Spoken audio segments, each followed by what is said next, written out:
The last piece of meat I ever ate was in the spring of 1996. I was 11 years old. I had just read the book Diet for a New America, and it had really struck a chord in me that the meat and dairy industry, the meat industry specifically, but all of it is just wrong, and I did not want to be a part of it anymore. Even at 11 years old, it just shifted my consciousness to really upheave everything I thought about or didn't think about in my food. I was born in the Midwest. I grew up in Canada, in Alberta. It's beef country there. I ate steak and bacon and all the things, ham, turkey, whatever. Never thought about it. It's just what you're fed, so you eat it, right? But when I came across this book, my consciousness completely exploded and I could not do it anymore. And actually, the last piece of meat I ever ate was salmon. I know some people don't call fish or chicken meat. I call meat any animal that has given its life so that you are having a meal. It was a living creature. So yes, to me, fish is meat. It's an animal that was alive. I was eating salmon and I was picking the bones out because the bones always grossed me out. Isn't it funny how we try to do all these things to meat to sort of disassociate from the fact that it was a living animal and has a spine like we do? But anyway, I was picking the bones out and picking the skin off because those both grossed me out.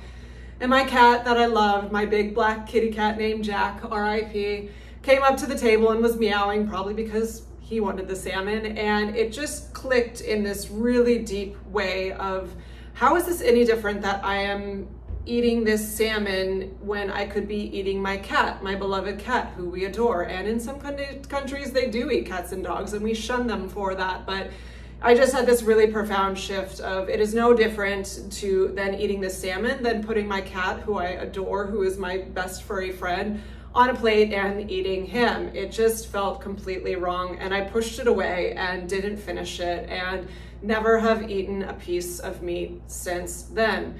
Okay, so it's been 29 years since that was 1996, not 30 years. Is 30 years the magic number that I'm all of a sudden going to keel over from this protein deficiency you hear about all over the internet? Maybe, because that's the magic number. 29 is safe, but 30 will kill you. No, I don't buy that. That's a load of BS, and I'm gonna unpack that today because while this is anecdotal and this is just my story, I do think there are a lot of us out there, I know there are a lot of us out there that have taken meat and animal products out of our diet and are not just surviving, but are thriving. And I want to share my story, not to give you a prescription, not to tell you what to do, but to dispel the myth that is so prominent on the internet that you can't be vegan and be healthy. You can't be vegetarian and be healthy. If you are vegan or vegetarian, you won't have muscle, you won't have energy, you won't have strength, you won't be able to be an athlete, you won't be able to have a normal reproductive cycle, yada, yada, yada, blah, blah, blah. And the biggest thing you hear across the board is, you already know it, fill in the blank. It's so ingrained in pop culture, it's nauseating. Protein, protein, protein, protein, protein, protein, protein, protein. It is all over the internet. It is all over every diet fad. It is all over marketing. It is all over products they're trying to push on you to make money. And it is so ubiquitous in this mainstream brainwashing that people are obsessed with protein and think it is the only nutrient that you need to be healthy. If I just slam protein shakes all day, or protein powders, or protein pills, or now you see protein bars, you see protein chips, literally chips, which are supposed to be a junk food, they slap the word protein on it and people are like, ooh, that's healthy. Like, it is nuts, and it is just not true. And I wanna talk to you about that today because if you are leaning into vegan or vegetarianism, but you are worried about getting enough protein, I am going to dispel that myth for you today and speak about my own experience with it. So, kind of giving you a brief overview, if you are new to this channel, my own history. Yes, I went vegetarian when I was 11 years old, and I stayed vegetarian all the way up until age 30, at which time I found some crazy internet folks called Durian Rider and Freely Harley. Hey, what's up if you're watching? Yes, there's pretty extremists and some right and controversial, but I'm not here to talk about that. They sort of opened my eyes to veganism, and it is something that had kind of always gnawed at my soul. When I first went vegetarian when I was 11, I wanted to give up dairy as well because it didn't sit right with me, but my family, no one else in my family was vegetarian. Veganism in the 90s, like you didn't even hear about that. And they were just like basically like, you need to drink milk or you're gonna die because of that social conditioning of bone osteoporosis, or you need calcium to not get osteoporosis, even though the countries that consume the most amount of dairy have the highest rates of osteoporosis. Think about that. The acidity in milk actually leaches calcium from your bones, but we're not going to get into too much of the technicalities here.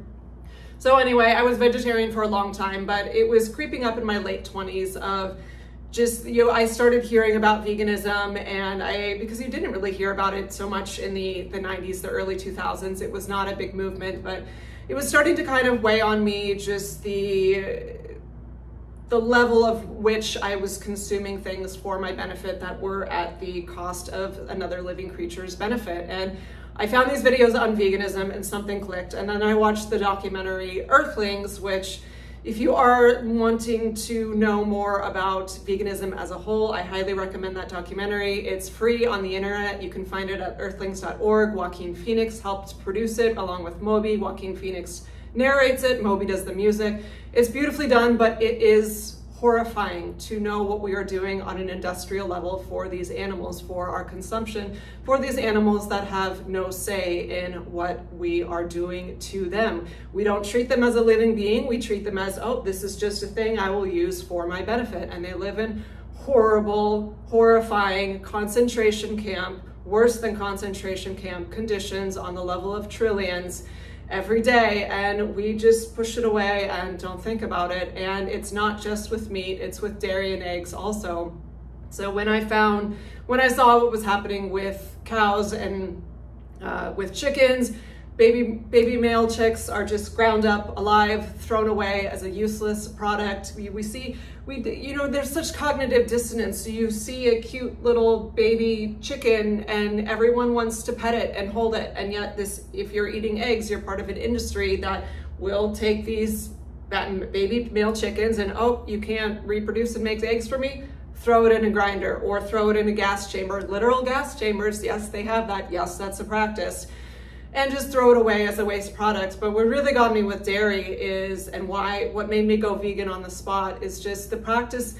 It's amazing. As a child, I remember, this is embarrassing, but I remember thinking cows just produce milk naturally, and oh, we could just, take some of that. No, they don't. They're a mammal. They produce milk just like a human produces milk when they have a baby. So the only reason we can keep up with this demand for dairy consumption in the United States and Canada and Australia and Europe and all these larger Western nations that have huge dairy consumption is to keep mass amounts of cows by the billions constantly pregnant. We artificially inseminate them against their will. We chain them to a post, let them get pregnant. As soon as their baby is born, they want to nurture it and love it and nurse it just like a mama human would, but they take the baby away so they can have its milk. They tie it to a machine, they hook it up, boom, now we have milk. They do it on mass production, boom, now we have affordable milk. They put a little happy cow on the front of the box and sunshine. Oh, it's a Horizon Happy Cow. I remember buying that one as vegetarian. Oh, look how happy the cow is. Like,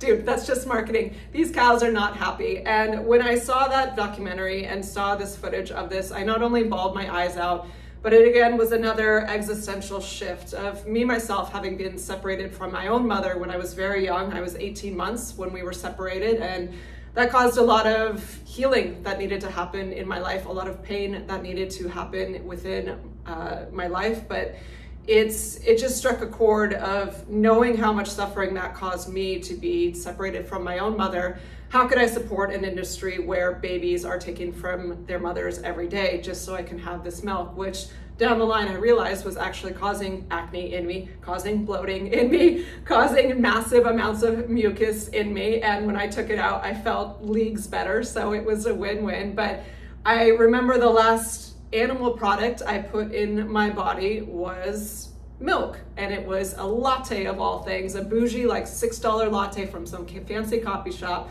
something I didn't need to be drinking anyway. And I was drinking it.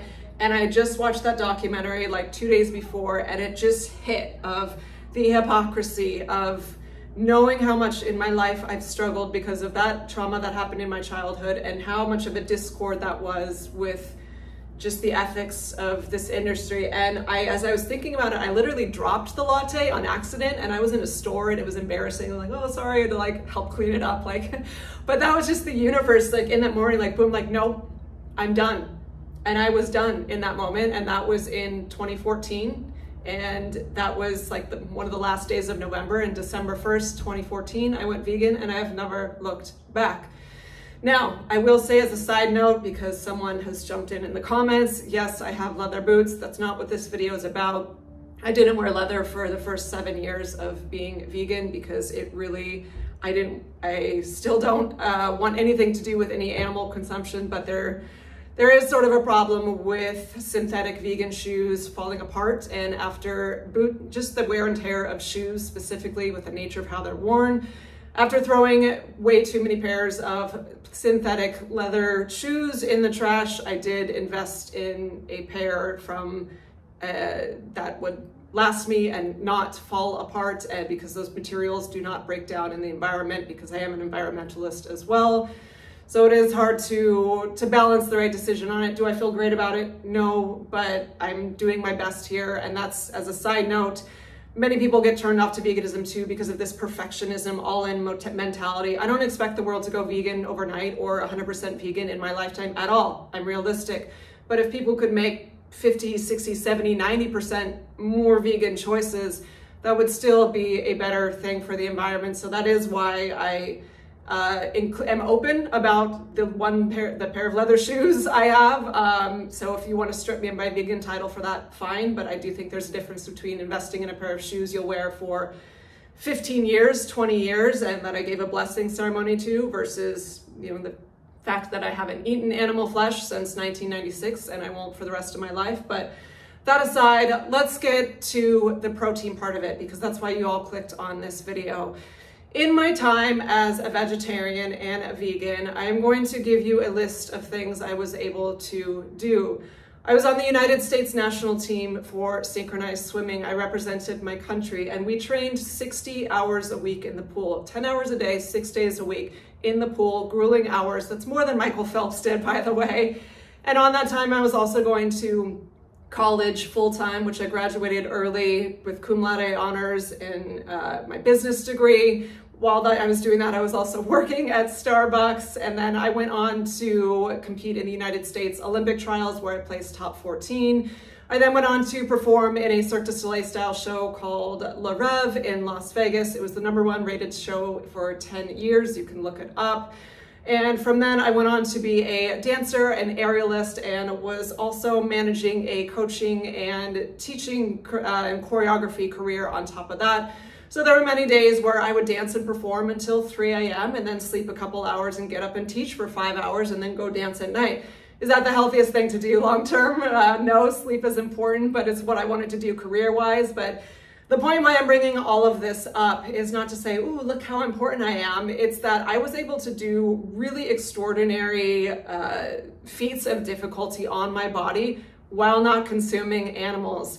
If anyone wants to try swimming 10 hours a day, just regular swimming, because most people don't know how to be a synchronized swimmer, let me know how hungry you are after that and how much energy expenditure that requires. Or dancing 6-7 hours on stage, or coaching kids where you need to be incredibly present, or running around a restaurant like I do now. There were 10 years where I was working in the restaurant and coaching, and so I would coach 5 hours, high energy, elite level athletics with a bunch of 13-year-olds, which requires so much presence and so much enthusiasm and energy. And then I would go work at a restaurant for 8-9 hours and grind and run around that. And if anyone's ever watched a restaurant that seats 300 people that's completely full on a Sunday brunch, you might be able to see the level of chaos that is and the level of physicality that takes. And when I went vegan after being vegetarian for so many years, I was still a performing artist, and I would still get in the pool to show things as a teacher and a choreographer. And I found my athletic performance and recovery actually went through the roof, was far better than it was even when I was vegetarian. But the point of why I'm telling you all of this is, at no point in time of being a student athlete, being in a top show in Las Vegas, representing my country on the United States level, competing in the Olympic trials, working 2 jobs, driving all around LA, getting no sleep. At no point did I keel over from a protein deficiency. At no point did my body not have muscle. At no point did I not have the cognitive function needed to focus for these 12, 13, 14-hour days.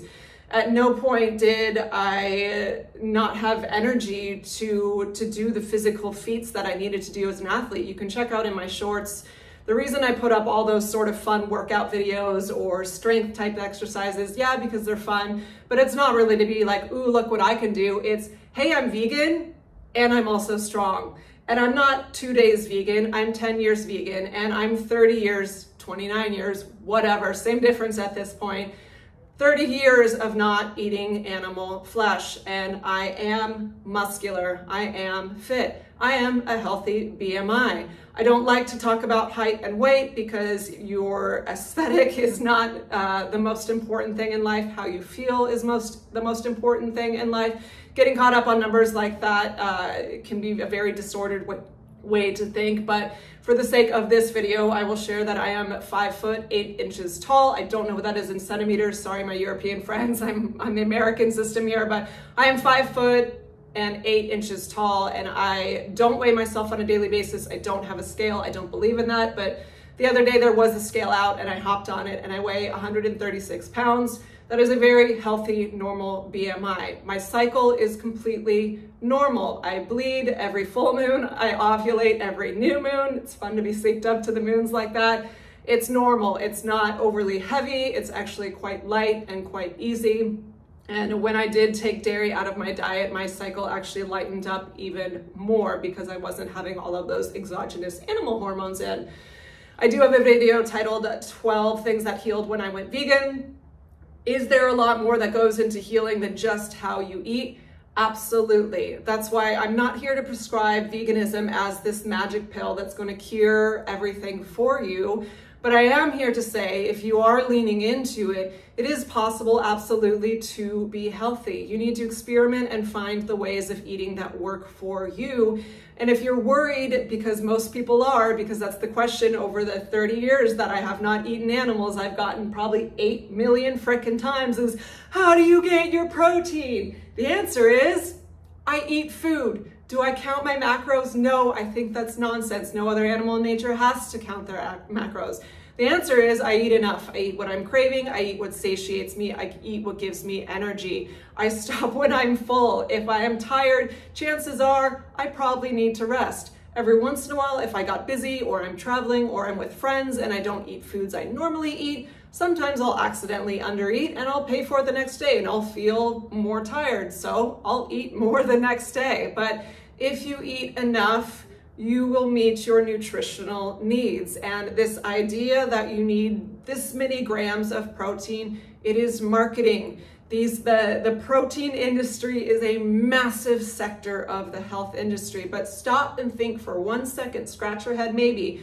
We are consuming per capita in America and other westernized nations like Canada, Australia, the UK, more protein per capita, way more protein per capita than we ever have, and yet health is tanking worse. Sickness and disease is through the roof more than it ever has. Maybe, just maybe, there's something more that goes into health than just protein consumption. There's a lot more that goes into it, and there's a lot more that goes into energy and vitality than just protein.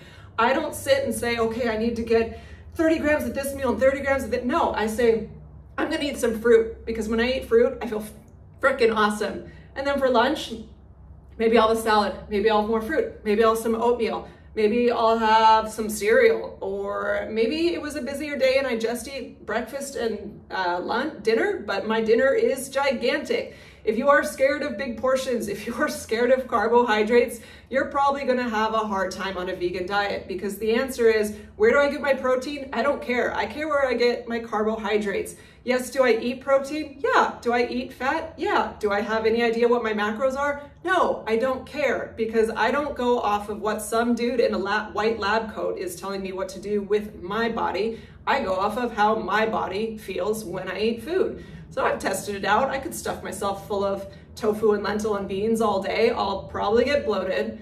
I'll probably not have good digestion. I probably actually won't even really feel full. I'll still kind of want something else, and I probably won't have energy. But when I eat fruit, yesterday I had pineapple and blueberries and rice and sweet potatoes and broccoli, and I feel awesome.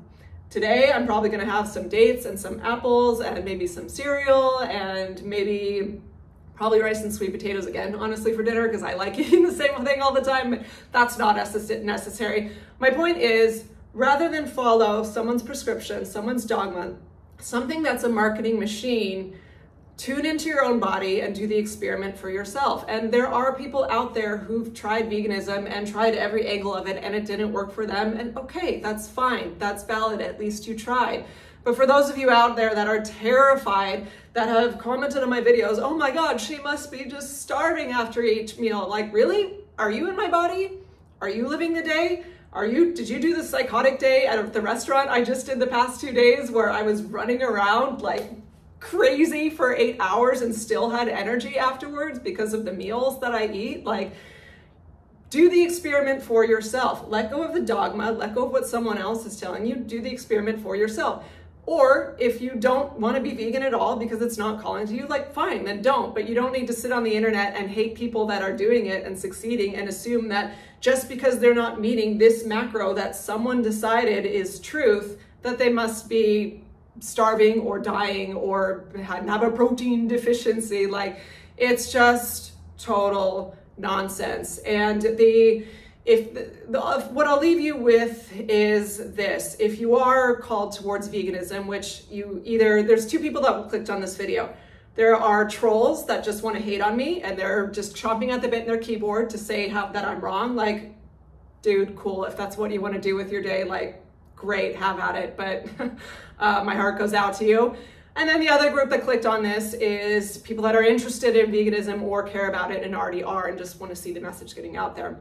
If you are interested in it and you're worried about this protein thing, I would say come back to why you're interested in it. As I said, I had some health benefits, a lot of health benefits actually from this, but I don't have a magic crystal ball and I'm not prescribing veganism as the only way to be healthy or the way that you will be healthy, because there are a million other factors that go into being healthy. What's your purpose in life? Are you satisfied with your work? How are your relationships? Are you lonely? Are you getting enough movement outside in nature? Do you feel trapped with where you're living? There's so many other things. Do you have childhood trauma that's eating away at you? Like, there's 700 things that go into your ability to feel well. How you eat is just one of them, and we're all wired differently. So I get that. I'm not going to be on this naive high horse of veganism cures all. But what I am here to say is it is possible to be healthy and be vegan. And if you are leaning into this lifestyle, come back to the why. Why are you doing this? If you're coming into it as, what is this going to do for me? That's not really the right motivation, and chances are you probably won't stick with the lifestyle, because maybe you will lose weight if you want to, maybe you'll gain weight, maybe you'll lose muscle, maybe you'll gain muscle, maybe you won't have energy right away because you haven't found the right balance of foods, vegan foods that work for you. Maybe you're eating quote unquote perfectly, but you're working a job you hate, so that's pushing you into depression, and you think, oh, I don't have energy. I'm like, well, maybe you don't have energy because you hate all these other things in your life. Like, that all aside, if your why is strong enough, if your why is the real correct reason for coming to this lifestyle, you will find a way to make it work for you. And what is the only reason you really should be vegan? For the animals. For the animals. If you're doing this because you want to look a certain way, or because you want to, get this certain number on your body or fit into this type of clothing, like, that's a superficial reason to do it. If you have chronic health, scary conditions and you're wanting to heal those, that's a better reason. But I can't guarantee this lifestyle is what's going to cure those. It absolutely could help. But if you're coming to this lifestyle because you don't want to be part of an industry that slaughters and tortures trillions of animals every year with no regard to their well-being, and you don't want to be a part of that anymore, then you will stick it with it. then you will be able to listen to your body and find out what foods work for you. Then you will be able to tune out the marketing dogma, brainwashing pop culture nonsense of the protein priority and realize that eating these foods from the earth is enough and you can thrive. All right, that's my speech for today. I'm already, trolls, bring it. Chances are I'm not gonna respond to you unless it's a genuine question, absolutely. But if you're just here to hate, like, dude, get a life, I'm not gonna respond. But have at it if you will. Everyone else, if you do have more questions, I'm happy to answer them. But don't worry about protein, just worry about what gives you energy, what digests well, what tastes good, what satiates you, and what feels right in your heart. All right, thanks for watching, my friends. I will see you in the next one.